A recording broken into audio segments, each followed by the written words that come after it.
Good morning, beloveds. I've just come off a live Facebook video with Faith in Action, which is the national organizing group that I used to work with and for.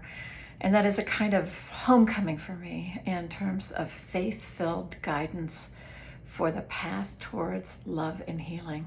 And indeed, that is what people are calling this day, this Friday, January 23rd, a day of truth and healing. As tens of thousands of people gather in Minneapolis, hundreds of Unitarian Universalist clergy, colleague, friends of mine, and so many more are gathering there to say, I believe it's the 4 demands. Get ICE out of Minnesota. Accountability for the officer who shot Renee Nicole Good. Congress to take up its responsibility to oversee the actions of ICE. And for corporations that have been complicit or silent with these cruel and inhumane policies, for them to come out publicly and say that they will not do so, will not cooperate any longer. And the request is that all of us, no matter where we are in the United States, call our congresspeople and express these 4 demands.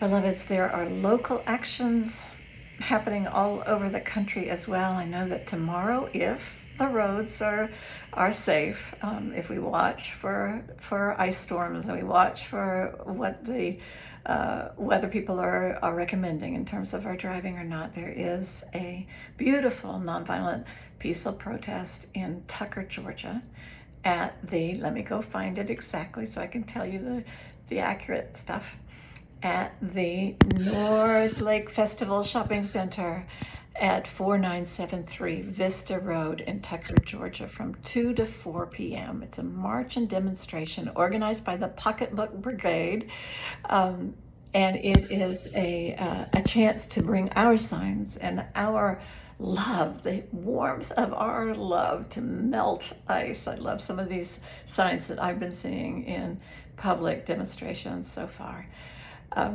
So if you can go Saturday, January 24th, if it is safe for you to go, it is safe for all of us to be on the road and to show up, dress warmly, and come out. Everybody matters. Do I want to go? No. I have tickets to a fabulous movie I want to go see. But must I go? Yes. In this Facebook Live broadcast, I listened to some people that I know from my organizing work and some people that are new to me as well who have joined these movements since I was part of them. So Imam Assad Saman, glorious leader, talks about how this is a moment for moral clarity. This is a moment for moral clarity.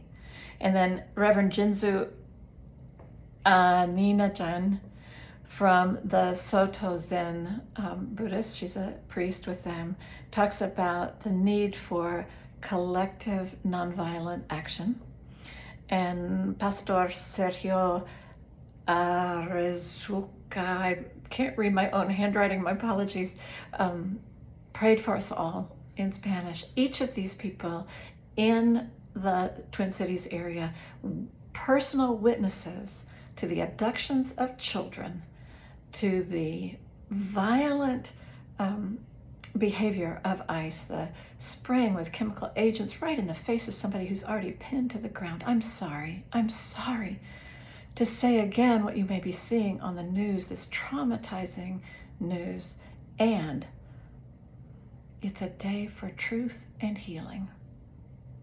Everybody matters. Every prayer, every thought, every directed, fierce, strong love that you send towards those who are showing up and your own showing up, how much this matters. And I want to lift up 2 more things in this particular video because I am overflowing with hunger to be in connection with you all.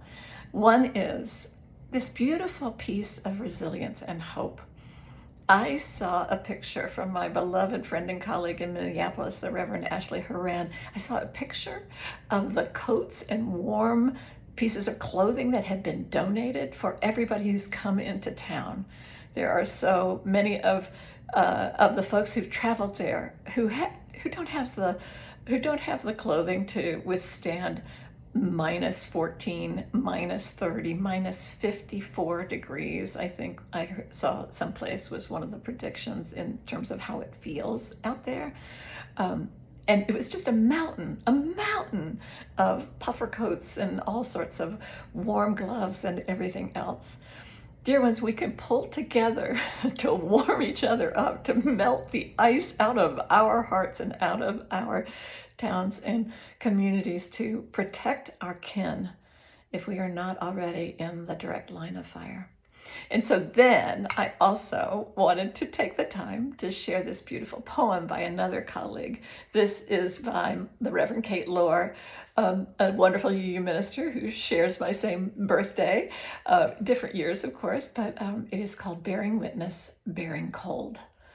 Beloved ones, you answered this call, not because it was easy, not because it was safe, but because harm is near, because children are afraid, because love, real love, sometimes requires bodies.